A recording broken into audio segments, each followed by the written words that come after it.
air dulu. Gelombang air. Sorry, kita pergi kepada prinsip superposisi. Prinsip superposisi ya. Nah, ini dia. Ini dia. Prinsip superposisi menyatakan bahwa apabila dua gelombang bersuperposisi. Bersuperposisi ini maksudnya lebih kurang bertindih. Tapi kita tidak guna istilah bertindih lah, pelik. Kita guna perkataan bersuperposisi. Oke? Itu maksudnya bertindih ya guys ya. Macam tadi saya tunjukkan sama kamu. Boleh? Boleh ya? So, apabila dua gelombang bertindih atau bersuperposisi, lebih baik kita guna superposisi sebab kita panggil dia prinsip superposisi. Sesaran, ini sesaran paduan hasil tambah sesaran individu bagi gelombang tersebut. Apa maksudnya? Apa maksudnya ini? Apa maksudnya? Dengar ini baik-baik ya. It's nampak complicated, sebenarnya simple. Sesaran paduan. Maksudnya kan, jika ada dua gelombang seperti ini,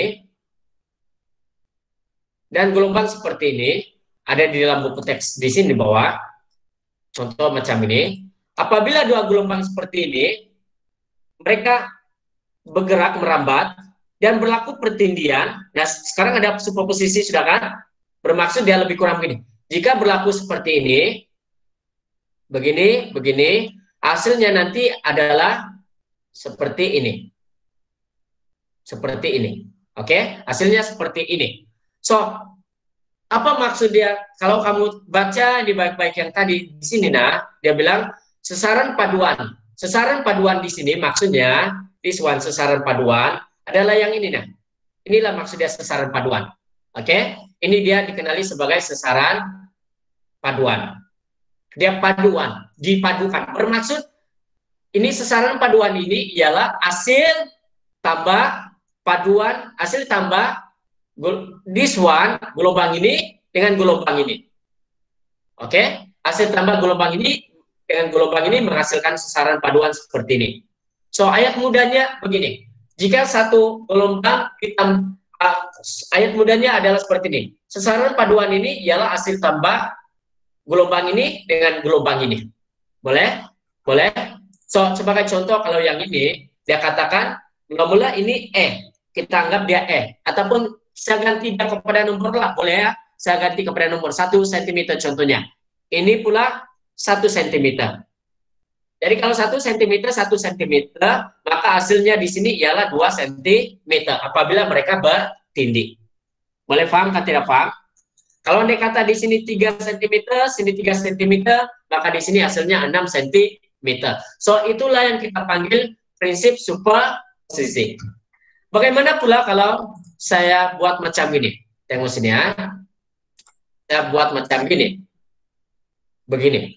Bagaimana kalau saya letak di sini sebab dia di bawah, saya ganti ini kepada negatif 2, di sini negatif 2, maka nanti dia semakin di bawah, dapatlah negatif 4, begitu sentimeter. Boleh? Boleh paham tidak paham? Ataupun bagaimana kalau mereka macam berlawanan? Ini kalau ini pun lembangan bertemu dengan lembangan, ataupun bahasa Inggrisnya true, dia dengan true, begitu. So, bagaimana kalau dia satu puncak satu lembangan? Apabila puncak dengan lembangan, andai kata di sini negatif 1, ini jarak dia negatif 1. Sorry. Andai kata sini positif 1, sini negatif 1 tambah negatif 1, sebab dia bilang hasil paduan itu sesaran paduan itu ialah hasil tambah individu gelombang masing-masing, kan? So, negatif 1 tambah negatif 1 maka 0. Sebab itu dia jadi rata seperti ini. So, inilah yang kita panggil inilah prinsip superposisi. Boleh paham guys? Tulis di sana boleh paham atau tidak? Di sana boleh paham apa itu prinsip superposisi? Ada soalan apa-apa? Ada soalan? Do you have any question guys? Oke. Alright, very good. Oke, betul-betul paham, ha? Dia simpel kan? Betul kan? Dia hanya kasih tahu sesaran paduan itu ialah sama dengan sesaran paduan itu adalah hasil tambah sesaran individu. Individu maksudnya tuh gelombang satu dengan yang satu lagi berikutnya. Individu bagi dua gelombang tersebut. Mesti dua sejalan, tidak perlu banyak dua gelombang. Individu gelombang ini dengan individu gelombang ini hasil tambahnya dikenal this one, inilah dikenali prinsip superposisi. Oke, sekarang kita akan belajar jenis-jenis interference. Jenis-jenis interference. Nah, jenis-jenis interference ada dua. Ini kamu buat nota kamu. Interference terbagi kepada dua. Satu, constructive interference, constructive interference ataupun interference membina. Kedua, dikenali sebagai destructive interference ataupun interference memusnah. Satu, bina lawan kepada bina, musnah. Boleh? Nah, tetapi sebelum kita belajar apa itu prinsip, apa itu interference lebih dalam, interference membina, memusnah, mari kita belajar apa itu sebenarnya interference. Yang tadi kita hanya belajar tentang prinsip superposisi. Tapi kalau diffraction kita sudah belajar, atau pembalauan kita sudah belajar, yaitu penyebaran gelombang apabila gelombang melalui celah atau melalui satu penghalang. Tapi kalau interference apa dia? Interference ialah superposisi. Masih ingat apa superposisi saya bilang tadi itu? Dia bertindih. Interference gelombang ialah superposisi atau pertindihan dua atau lebih gelombang dari sumber yang gelombang yang koheren. Apakah itu sumber koheren? Sumber gelombang yang koheren, maksudnya frekuensi kedua gelombang adalah sama. Kamu ingat itu saja. Bermaksud kalau andai kata this one, sumber koheren itu maksudnya, contohnya ini, sumber koheren frekuensi yang sama. Maksudnya kalau di sini dia punya frekuensi ialah 60 Hz, pastikan di sini juga 60 Hz. So, barulah interference berlaku. So, bermaksud kan, interference itu ialah pertindihan atau superposisi dua atau lebih gelombang dari sumber gelombang yang koheren. Oke? Pertindihan atau superposisi dua atau lebih gelombang dari sumber gelombang yang koheren. Apa itu gelombang yang koheren? Adalah gelombang yang mempunyai frekuensi yang sama. Oke? Nah, kita belajar. Ini kalau kamu tengok diagram ini mungkin nampak complicated sedikit, nampak begini. Tapi saya bagi satu ringkasan. Tulis ini ya guys ya. Sekarang kita pergi kepada interference membina dulu. Membina. Oke, interference membina. Apabila gelombang, andai kata X itu di mana mereka akan bertemu nanti, dan this one ialah E, kita guna perkataan E lah sebagai dia punya simbol. Oke, simbol. Pastikan mereka saling berlangkar, lebih kurang berlangkar lah, bertindih maksudnya. Hasilnya nanti ialah dua kali ganda seperti ini. So, jangan lupa tanda X di sini, sebab kita assume X itu adalah di mana tempat mereka bertindih. Boleh? So, hasilnya nanti ialah E tambah E, maka jadilah 2E. Nah, ini interference membina, oke? Kedua, interference membina juga apabila, kalau kamu tengok, interference membina berlaku apabila puncak bertemu puncak, oke? Apabila puncak bertemu puncak. Atau interference membina juga terbentuk apabila lembangan macam ini, lembangan seperti ini saya kasih mudah, ingat ada X di sana, hasilnya nanti apa? Oke. Alright. So, hasilnya nanti di sini ialah E, di sini ialah negatif E. Negatif E. Oke, negatif E, negatif E. So, hasilnya nanti ialah lebih besar. Sasaran paduan dia adalah hasil tambah individu gelombang. Individu dua gelombang. Negatif 2E. Begini. So, ini interference membina. So, apakah maksudnya kalau dalam daily life? Ini, kalau dari segi ombak, yang memang semakin besar, Tapi kalau dari segi lain macam interference bunyi, interference cahaya, maksudnya interference bunyi atau interference cahaya ini, apa maksudnya? Ini take note guys, saya tidak mau kamu tidak paham, please take note. Apa maksud dia interference membina ini kan? Apa bukti yang interference membina ini? Kalau kamu dapati bunyi dia semakin, kalau dari segi bunyi lah, sebab nanti kamu akan jumpa 3 jenis interference, air, cahaya, dan juga bunyi. So, kalau andai kata pada waktu itu berlaku constructive interference atau interference membina, ya, kalau dari segi bunyi, bunyi dia akan menjadi sangat kuat. Ini pun juga sama, jangan kamu tengok negatif, ini tidak kuat, sangat kuat kalau berlaku interference bunyi. Kalau dari segi cahaya pula, dia akan menjadi sangat terang. Kenapa begini? Sebab kan hari itu saya sudah ajar sama kamu, nanti perhatikan, amplitude dia bertambah, amplitude. Amplitude itu kan merujuk kepada dia punya energi. So the greater the energy, the greater the amplitude. So kalau energi dia besar, maksudnya dia akan semakin terang. Itu kalau dari segi cahaya, kalau dari segi bunyi pula dia akan semakin kuat. Begitu. Boleh paham? Itu interference membina. Interference memusnah pula ialah apabila kalau interference membina, memusnah atau destructive interference memusnah. Dia ialah lawan kepada, dia berlawanan. Kalau ini kalau kamu tengok, kalau puncak lah, kalau lembangan lah. Kalau interference memusnah pula, dia begini. Puncak, lembangan, ingat ini, ingat arah, sorry ini saya lupa arah dia, ingat lupa arah ini. Lupa X di sini, sebab di X ini kan. So, ini pun sama, arah dia sana. So, apa berlaku nanti? Berlakulah di sini X. Amplitude dia menjadi sifar. Oke? Amplitude dia ialah sifar.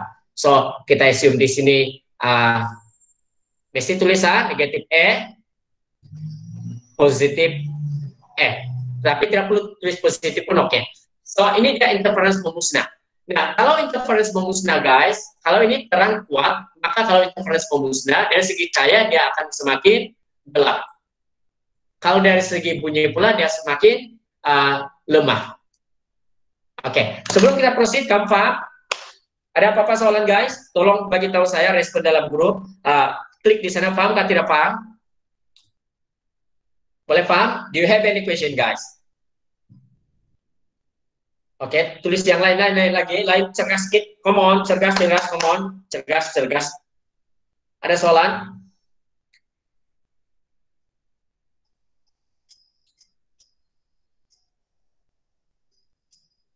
Lain, come on, lain. Yang lain, ada soalan? Kalau tidak paham, kasih tahu tidak paham, ada soalan? Oke. Sudah tulis ini? Pastikan ini sudah tulis, Pastikan ini sudah tulis. Ini sudah tuliskan?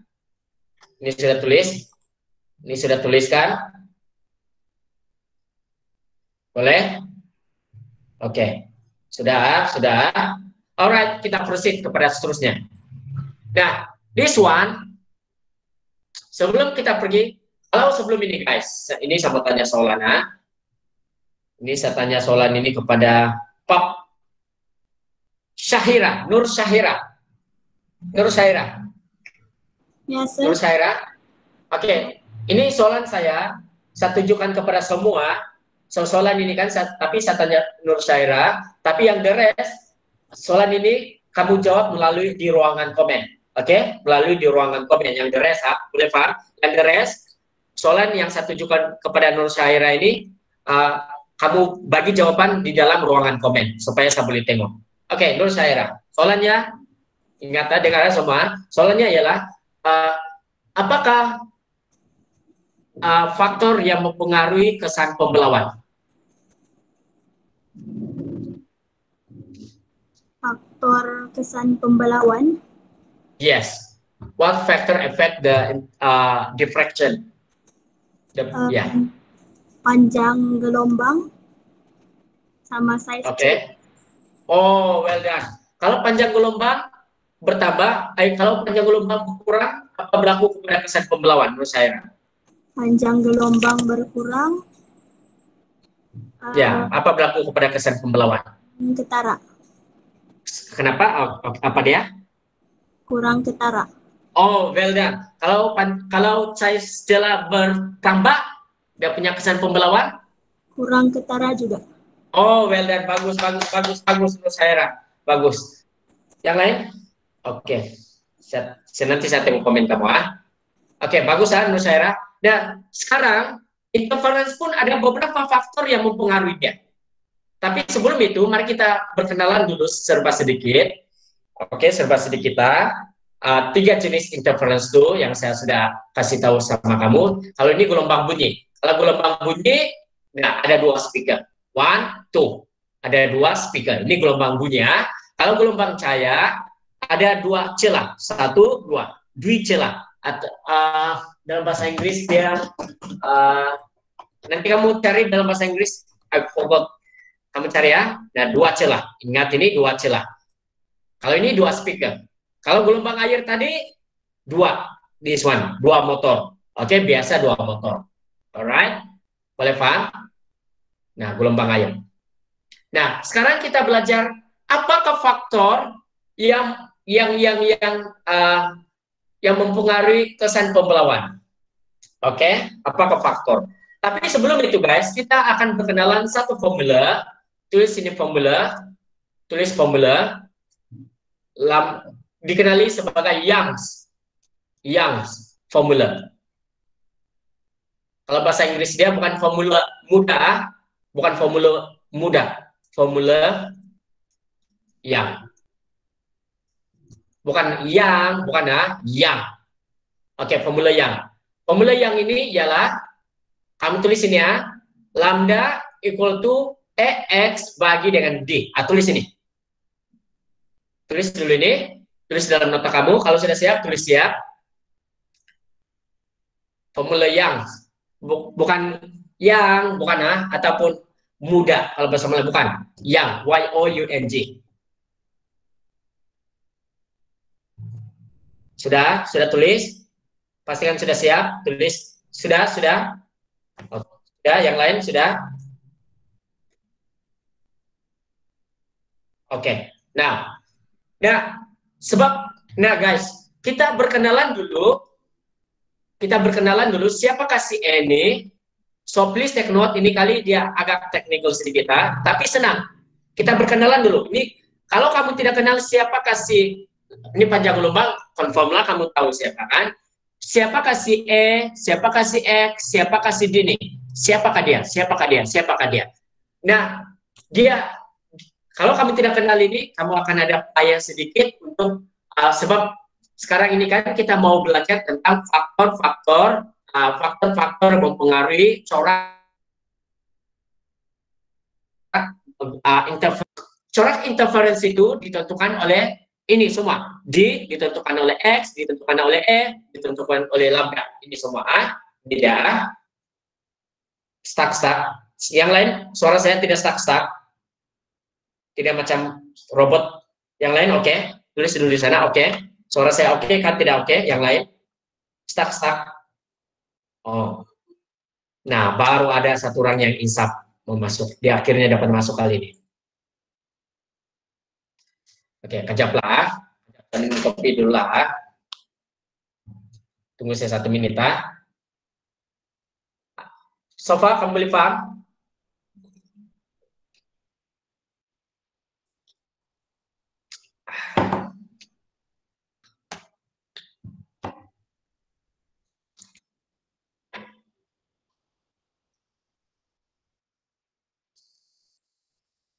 Oke.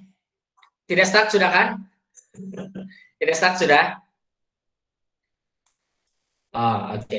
Sekarang tidak stuck sudah? Oke, sudah kan? Oke. Oke, nah kita proceed. Tidak apa, tunggu saja. Oke, Arif. Oke, kita proceed ya.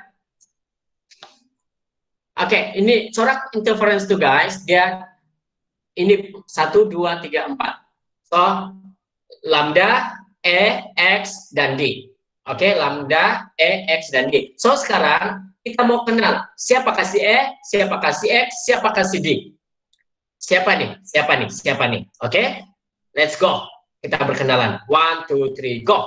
Kita pergi kepada gelombang bunyi, air dulu. Siapa kasih E? Siapa kasih E? Buat catatan nah, si E itu kalau gelombang air ini nah, the distance between two vibrator ataupun jarak di antara dua penggetar. Oke? Dua penggetar yang ini ialah E. Ini ialah E. Dengar ya, ini ialah E.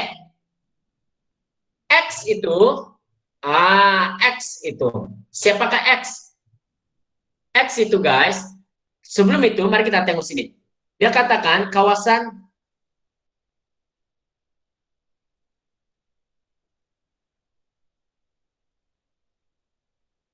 Kejapa. Siapa kasih X? Nanti ya saya pergi satu dulu Kejapa, sorry ya. Kejapa.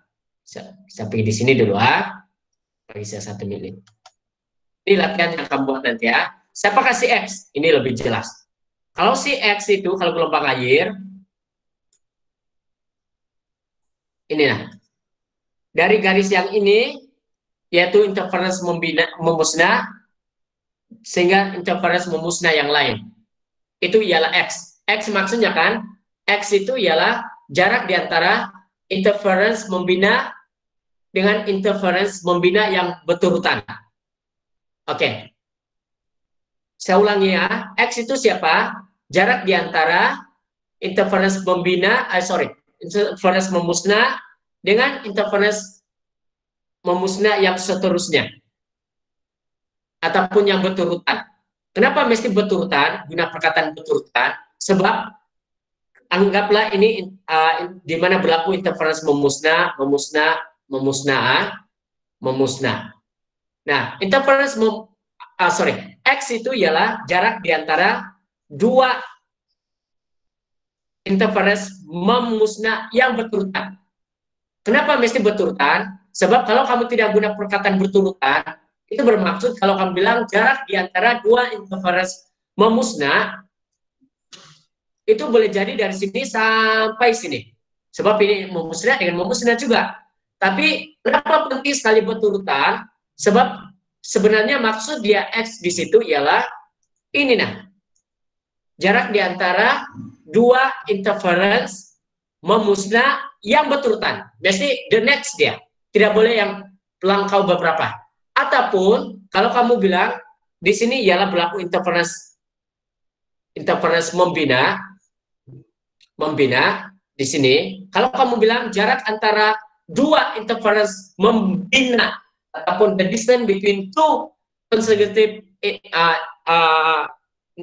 constructive interference begitu, itu pun boleh juga. Kalau kamu bilang jarak antara dua interference membina yang berturutan, itu juga sebagai X. Boleh? Boleh? So, bermaksud kalau dalam gambar raja ini, nah, gambar raja this one, sorry. Ini dengan sini, nah, itu ialah X. Ataupun ini sampai sini pun juga adalah X. Boleh paham? Boleh paham? Tulis di sana paham dulu. Paham atau tidak paham? Boleh paham? Kawan? Oke. Itu X, please X, itu X. Kalau G, oke, good. Kalau D, siapakah D? Kalau D itu ialah D, jarak dari sumber gelombang yang coherent, the distance between this one, sampai di mana kamu mau. Ini ialah D. Yang secara perpendicular. Itu secara perpendicular. Ini ialah D. Boleh? Ini ialah D. Dapat? Ini ialah D. Boleh ya? Ini ialah D ya. Jarak dari sumber gelombang yang coherent until di mana kamu mau ukur. Kalau kamu mau ukur dari sini sampai sini saja, maka ini ialah D lah. Gitu. Tapi kalau dari kamu ukur dari sini dari sumber coherent sampai di sini, itu juga D. Clear? Panjang gelombang itu ialah bergantung kepada frekuensi dia di sini. Berapa frekuensi dia? Oke, panjang gelombang ditentukan oleh frekuensi dia lah. Oke? Nah, kalau gelombang cahaya, gelombang cahaya, kalau gelombang cahaya, mana dia gelombang cahaya? Oh, where are you? Kerja apa? Kita pilih gelombang cahaya dulu. Mana gelombang cahaya? Ah, ini dia. Kalau gelombang cahaya, sebab tapi dia punya konsep kan hampir sama juga tuh guys, hampir sama. Dia punya adalah ini jarak di antara dua celah. Kalau tadi dua penggetar, jarak antara dua itu ialah D pula dari sini dari sumber gelombang yang koheren ataupun dua celah sehingga screen ini ialah D. Apa D? Itu ialah D. Dari segi X dia, ini X dia lain sedikit. Bukan lain, sama juga. Sama juga. Kalau yang tadi air, X dia ialah dari sini ke sini. Dari interference membina dengan interference membina yang berturutan. Tapi kalau gelombang cahaya, X dia ialah kamu tengok di atas screen dia, kamu tengok atas screen dia, kamu tengok coraknya nanti yang terbentuk adalah lebih kurang begini. So, X dia nanti adalah jarak di antara terang dengan terang yang berturutan. Oke, ini ialah X. Terang dengan terang yang berturutan. Ataupun kawasan bright ini ialah kawasan interference membina. Kawasan dark ialah interference memusnah. So, X itu ialah yang ini ya, jarak di antara yang terang dengan yang terang. Ataupun dark dengan yang dark. Itu ialah X. Boleh? Ini ialah X. Boleh ya? So, sometimes kan guys, soalan akan kasih kamu begini. So, 10 cm for example. Calculate X. Berapakah nilai X? Contohnya kalau dia X berapa, so kamu kiralah. Kalau dari 1, 2, 3, 4, 5, 6, 7, 8. So, 10 bagi dengan 8. Maka kamu akan dapat 1,25. So, inilah nilai X kamu. Kenapa begini? Sebab X itu hanya dari sini sampai sini saja. Okay. Ataupun boleh ambil dari sini ke sini lah. Yang penting dia berturutan. Kalau kamu mau ambil dari gelap ke gelap, ya itu X. Kalau terang, pasti terang yang seterusnya yang berikutan. Oke, ini boleh paham, guys? Tulis di sana, paham atau tidak paham? Boleh paham? Dia punya X itu. Boleh, boleh. Sebab lambda equal to X bagi D sebelah. Itu yang penting kan.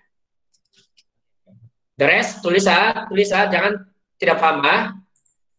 Dia punya panjang gelombang, once again, it is depend on the frequency. Frekuensi dia, berapa dia kasih. Berapa frekuensi dia. Tetapi guys, take note. Take note ini satu perkara. Kalau dari segi cahaya, kalau kamu tengok pelangi, rainbow, pelangi. Cahaya yang paling atas siapa? Cahaya paling atas itu kalau pelangi ialah red color. Oke, nanti saya ulang Putri.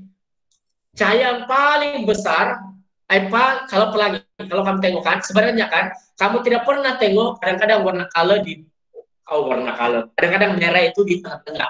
Kalau warna pelangi, ada 7 warna pelangi kan, kadang-kadang kerja apa? Kalau warna pelangi, sementara rainbow. Kamu tengoknya, ini sangat penting ya. Tengok dulu ini ya, guys.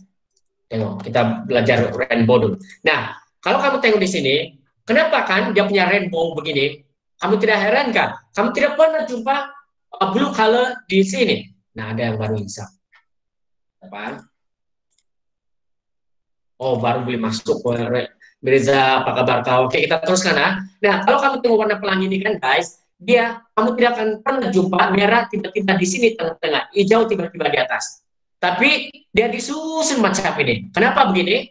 Saya terus kasih tahu kamu, karena setiap color dia ada wavelength dia yang tertentu. Ada panjang gelombang dia masing-masing yang berbeza-beza. Di mana the longest atau paling panjang gelombang ialah merah. Merah ini ialah paling besar. So, maksudnya semakin di atas panjang gelombang dia paling besar. Kalau di bawah panjang gelombang dia semakin kecil. Oke? Oke ini. So, yang yellow, so bermaksud paling besar panjang lubang red, diikuti this one, yellow, green, ini, dan ini yang berikutnya. Boleh? Kenapa ini sangat penting, guys? Please. Sebab nanti soalan akan ada tanya kamu. Contohnya, contohnya, banyak soalan akan tanya kamu nih. Jika contoh, ini contoh laser. Kamu mula-mula guna warna merah. Laser kamu guna warna merah. First. Apakah berlaku kepada corak di sini? Jika kamu ganti warna merah ini dengan warna satu lagi, yaitu biru. Apa berlaku kepada corak ini?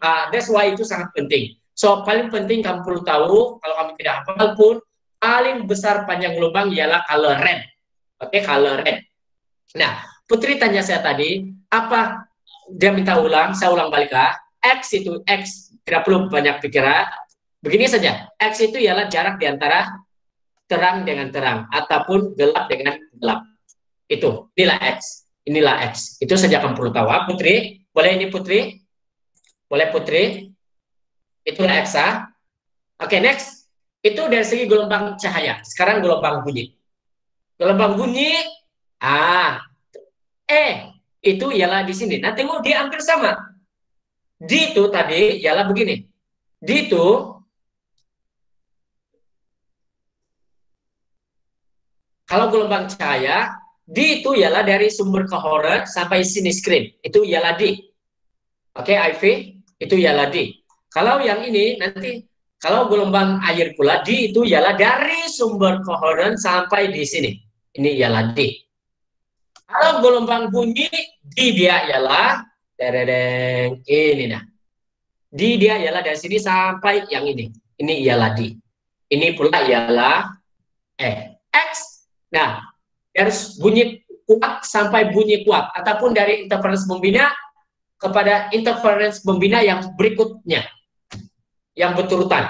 Ataupun X itu dari sini sampai sini. Inilah X, inilah X. D. Oke, so far kamu boleh paham? Kamu boleh ikut? Boleh ikut? Kasih tahu saya boleh ikut atau tidak boleh ikut? Boleh ikut? Boleh kawan? Kawan? Boleh? Oke. Nah, sebelum itu saya bagi kamu satu lagi ya. Saya bagi contoh lagi ya, supaya kita kasih clear balik lah. Saya kasih clear kamu. Saya kasih clear kamu once again. Kenapa itu sangat penting? Supaya kamu tidak akan confused di masa akan datang. Oke? Wait. Where's my note? Oke. Wait ya. One second. This one. Ya. Ini ringkasan dia lah. So ada yang tanya soalan tadi.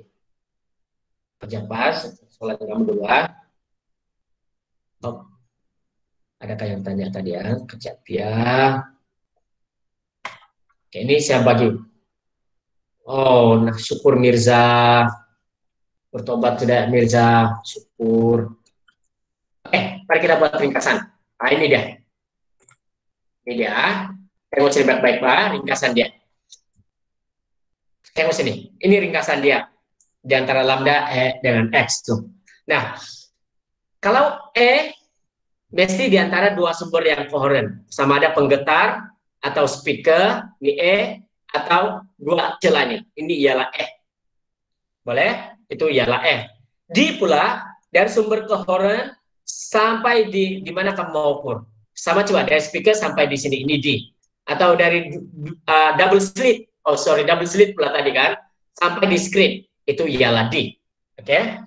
Manakala X, kalau this one and dia dari sini interference membina sehingga interference membina itu X, ataupun dari interference memusnah sampai interference memusnah itu adalah X. Pasti yang beturutan guys, please beturutan. Bermaksud kan X itu nanti andai kata kamu diberi dari sini sampai sini. Nah, sini sampai sini contoh 5 cm. Berapakah X? X itu kan dari sini sampai sini. Betul kan? Bukan keseluruhannya, pasti yang beturutan, maka di sini 2.5 cm lah. Boleh ya? So, manakala X pula di sini kawasan kuat sampai bunyi yang kuat yang beturutan, atau lemah sampai lemah yang beturutan. Bukan dari lemah sampai lemah yang di sini, bukan. X bagi cahaya dari bright kepada bright. Ini ialah X dia. Atau dark kepada dark, fringe kepada dark, this one, X dia. Itu ialah X. So, inilah ringkasan dia. Boleh atau tidak boleh? Boleh? Boleh paham, kawan? Boleh paham, kawan? Boleh paham? Boleh paham, ah? Nah, contoh, saya bagi kamu contoh. Sebelum kita belajar, saya bagi kamu contoh. Nah, kalau kita tengok ini, nah, kita tengok this one, kerja pas, saya tengok dulu, ah.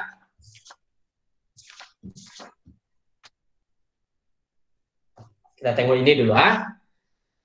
Raja 5.65 menunjukkan dua celah yang menghasilkan interference pada screen. Jarak antara pinggir cerah. Maksudnya kan distance between yang bersebelahan. Nah, tinggi bersebelahan itu maksudnya berturutan, nah. Is 40. So that's why X ialah 4.5. Berapa panjang gelombang?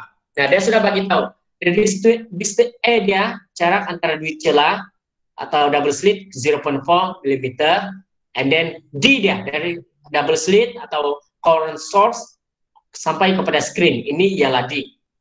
Nah, kalau kamu jumpa soalan seperti ini, setiap ini karena ini berbeda unit, ini milimeter, ini milimeter, ini meter, so you have to convert this 1 millimeter to meter, and then this also you have to convert from millimeter to meter. So how you convert? Because milli, the value of milli is -3, then buat macam ini, mau convert D, and then you use this formula, dia sudah bagi, X sudah bagi, D sudah bagi, so dapatlah 6 darab 10 kuasa -7 meter. Boleh paham? Boleh paham, tidak paham? Oke, tanpa membuang masa lagi, kamu ambil, buka muka surat 219. Ini saya minta kamu buat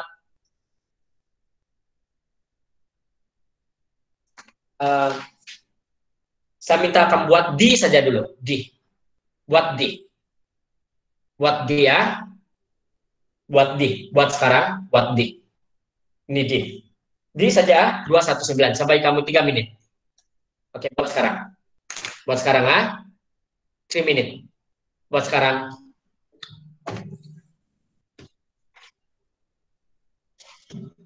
Buat sekarang, ya. Siapa sudah siap? Bagi jawaban kamu di dalam komen.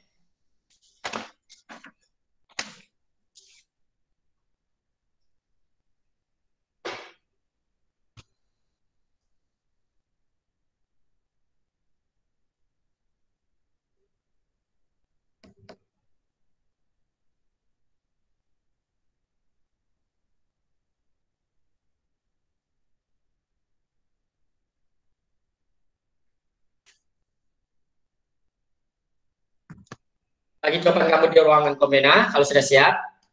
So, bermaksud 3 menit, bermaksud 43. Mesti sudah siap.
Oh, cepat jawab.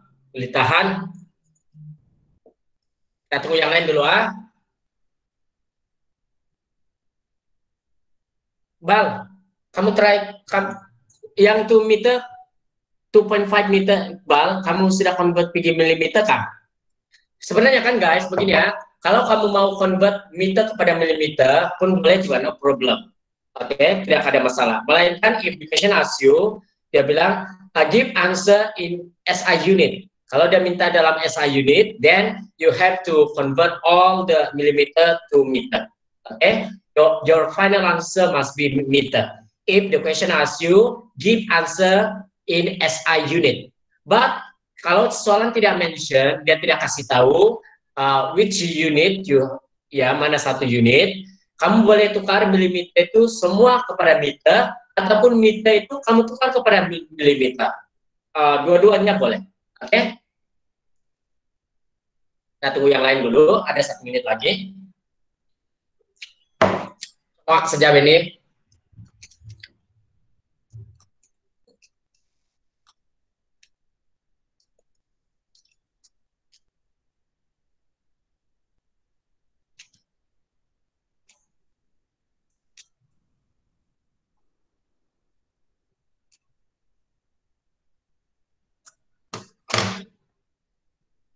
Wow, banyak yang betul loh.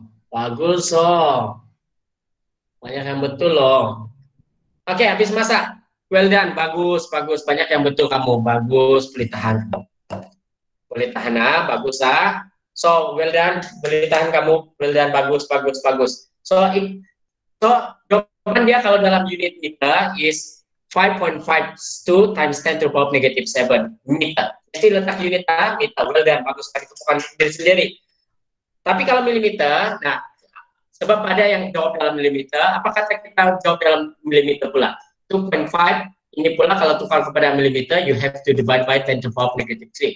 Ini ialah D, kan? So, 2.5 divide by 10 to the power negative 3. Kalau ini, maka dapatlah 2500 mm. So, now lambda equal to AX divided by D. E dia ialah 0.3, D-nya ialah, X-nya ialah 4.6, D-nya ialah 2500. 0.3 times by 4.6 divided by 2500. Alah, salah jawaban kamu apa, Iqbal? Sebetulnya jarak 10 kuasa negatif 4 mm. Oke, ini jawaban dia.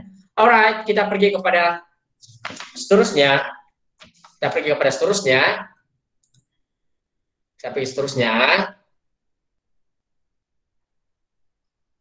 Oke, ini dia. Seperti apa? Sebelum kita pergi ini, saya bagi kamu satu lagi yang saya lupa.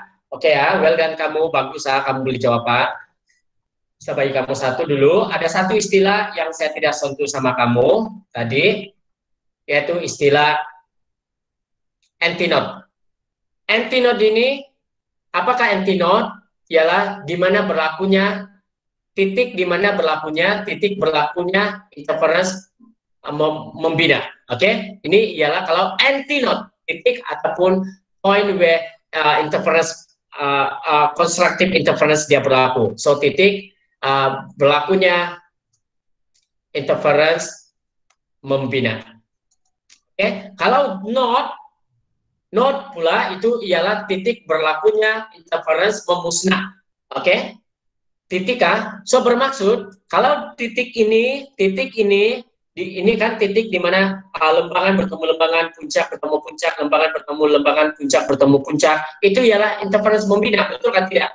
So, titik di mana berlakunya interference ataupun puncak bertemu puncak, lembangan bertemu lembangan, puncak bertemu puncak, lembangan bertemu lembangan, puncak bertemu puncak, titik di mana berlakunya interference membina ini ialah dikenali titik antinode.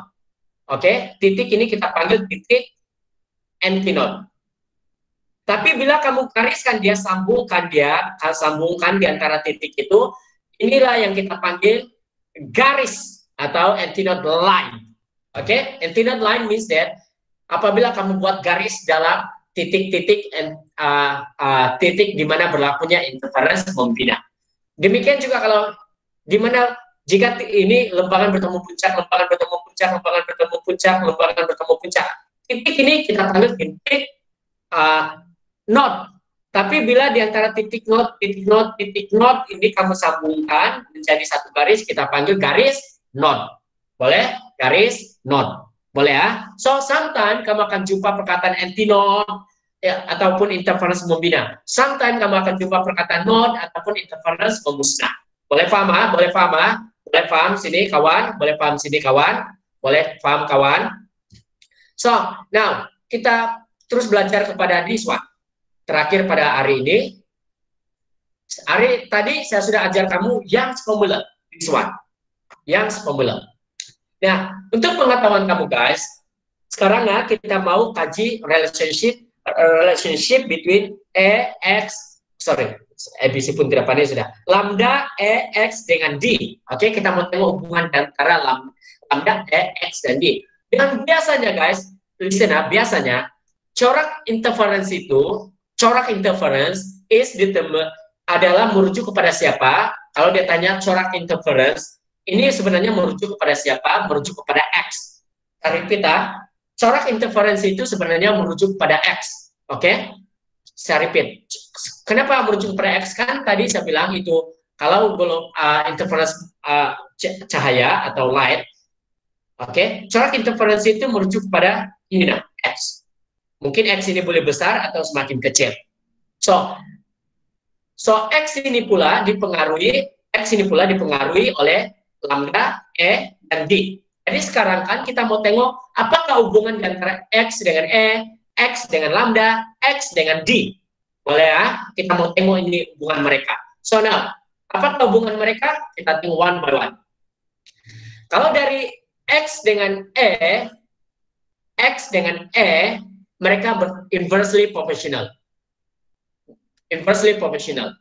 So bermaksud kan, kamu tengok diagram nih. Perhatikan, E dia di sini bigger. This one E dia smaller. Kerja Pak.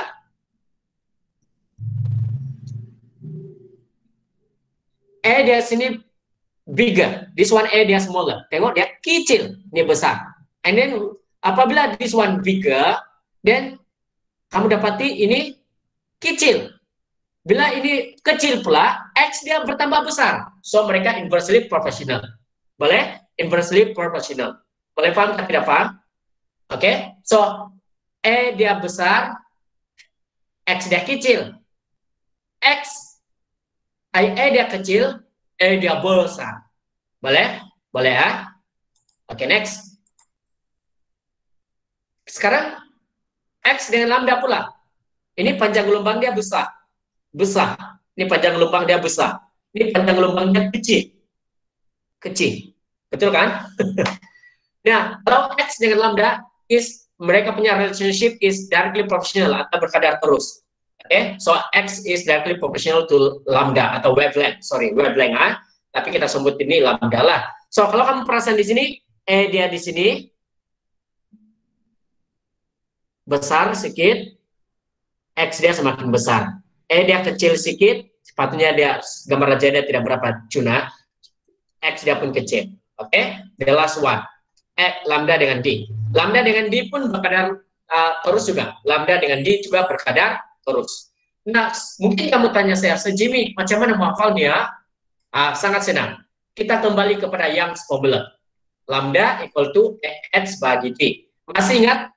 Siapakah yang menentukan corak interference? Yang menentukan corak interference ialah X. Betul kan? Si X kan tadi? X. So, apakah membuat ialah seperti ini? X ini kamu jadikan dia sebagai perkara rumus. Maksudnya begini. Lambda D, kalau kamu pindah di sana, akan jadi begini. Lambda D, E, di sini, jadilah X. Betul kan? So, X sama dengan lambda D bagi dengan E. Nah, kamu tengok hubungan dia. Dari formula ini kan guys, kamu boleh cam sudah apa relationship mereka. Sebagai contoh, kalau kamu tengok hubungan X dengan lambda. Nah, kalau secara matematik, kalau makin besar di sini, ini kan makin besar, ini pun makin besar. Kamu try. Betul kan? Sebab dia ini kan, tapi kalau E dengan X pula, kalau E dengan X, sebab ini dibahagi. Oh, Rocky, akhirnya kau ada, Rocky. Welcome, Rocky. Klik dalam grup nanti kehadiran Rocky. Nah, tapi kalau X dengan E pula, tunjuk muka kau, Rocky. Ya, tunjuk muka insaf kau dulu, Rocky, please. Sama si Mirza tuh. Ya, tunjuk muka insaf dulu. Astaga. Ya.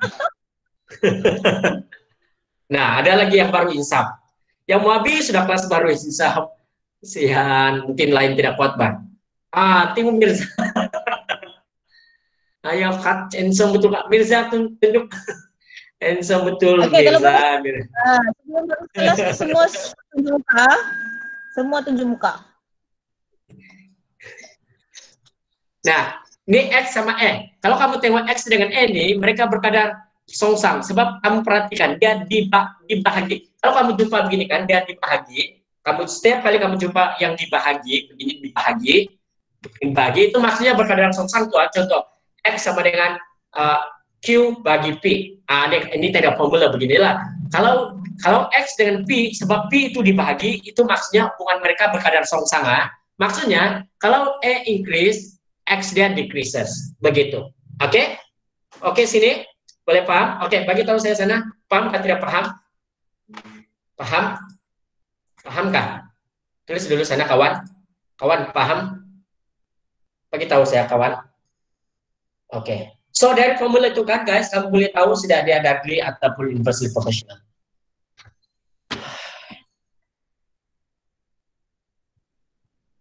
Ini kamu baca sendiri nanti ya. Ini kamu baca sendiri. So,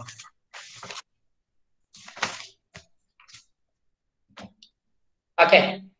Mari kita terakhir untuk hari ini. Ada 3 menit, 7 menit lagi. Oke. Mari kita bersesi soal jawab sekarang. Semua kamu jawab apa? Bagi di ruangan komen. Jawab sekarang. Apakah fenomena yang berlaku cahaya melalui celah tengah di sini? Apa fenomena ini? Jawab sekarang. Bagi 31. Tulis sekarang.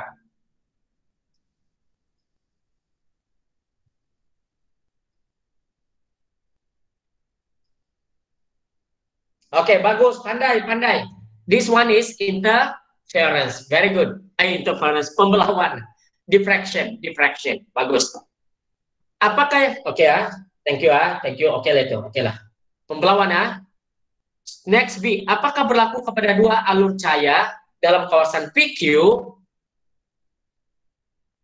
di atas screen? Apakah berlaku kepada dua alur cahaya pada PQ di sini? PQ.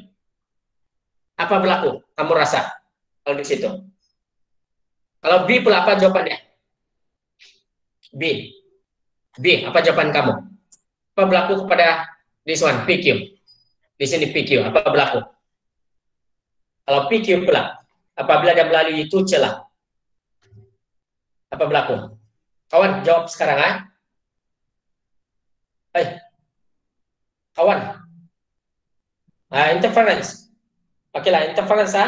Sekarang tidak sudah stuck. Interference itu interference sebab dia sudah melalui celah. Oke, ini dah huraikan pembentukan pinggir gelap dan pinggir gelap. Cerah dan pinggir gelap. Senang. Bagi tahu saja begini. Pinggir gelap ini apabila berlaku interference memusnah. Pinggir terang berlaku terjadi apabila berlaku interference membina. Oke, begitu saja guys. Yang sini interference membina. Boleh? Oke, terakhir. Soalan saya terakhir. Ini keempat. Boleh ya? Boleh ya? Ini ya, pinggir gelap, pinggir begitu saja. Oke, terakhir. Soalan saya. Ini kan ada lagi kan ya, kejapa, macam ada lagi yang insaf. Oh, tidak insaf. Oke, terakhir ya. Soalan ini saya tujukan kepada semua. Bergantung marka, kadang-kadang boleh jadi 4, kadang-kadang boleh jadi 2. Oke, yang tadi itu cara saya jawab 2A, Putri. Terakhir soalan saya. Sekarang ini kan dia guna color red, color hijau. Color hijau. Color hijau. Oke, dia guna color hijau. Kalau saya ubah color hijau ini kepada color red, apakah berlaku kepada nilai X di sini? Soalan terakhir. Jawab sama saya. Bagi di ruangan komen apa? Oke. Oke. Oke. Oke. Nah. Oke, boleh saya tanya si Kal. Kenapa dia bertambah kal? Kenapa dia bertambah kal? Dengar kasih. Sangat dengar, merdu suara kamu kal. Oke, teruskan. Sebab wavelength bagi red color is longer than green color. Oh, well done. Bagus, Kal. Bagus, Kal. Lagipun, kalau guna formula lambda equal to AX bagi dengan D, and then kita jadikan X sebagai pakar rumus, lambda D dengan E, relationship between X dengan E adalah directly proportional. Betul kan? Kalau kita tengok dari this one, because red color has a bigger wavelength, then X will be increased. Oke, well done, bagus. Pandai sudah kamu, pandai. Oke, ada apa-apa soalan? Ada apa-apa soalan? Karama, ada soalan untuk budak-budak? Kalau ada, well done kamu, bagus. Soalan? Oke, Ya, kalau ada lah. tadi saya share senarai nama yang hadir nih di grup parents. So, ada permintaan dari parents, kamu kena on camera. Oke, semua on camera sekarang. Mirza, setelah sekian Ayo lama Mirza, tebal sudah pipi kau Mirza. pipi kau semakin bam-bam. Ya, Arab belajar pun semakin tebal juga.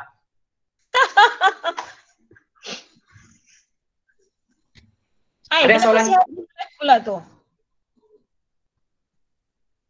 Ada soalan Kamura?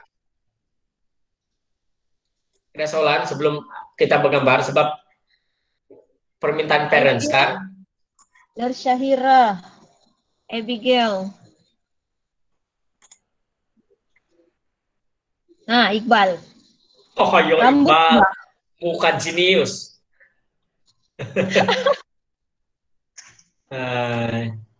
Kenapa lah kawan-kawan kamu tidak mau join line 4? Muka-muka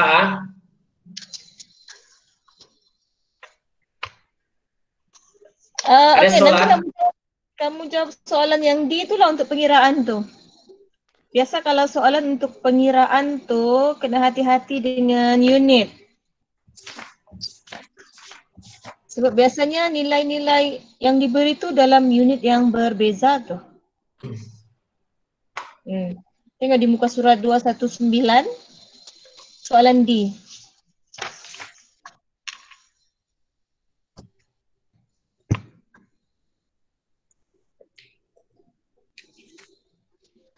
Apa jadi kalau dua sumber tu berbeza amplitude? Berbeza amplitude tidak koheren. Amplitude.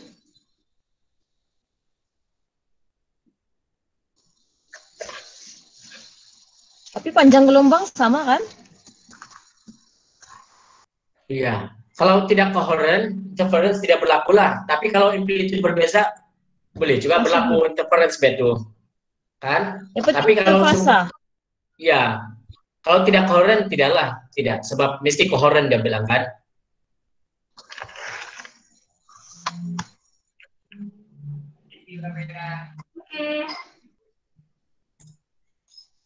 Bah, bergambarlah atau ada soalan?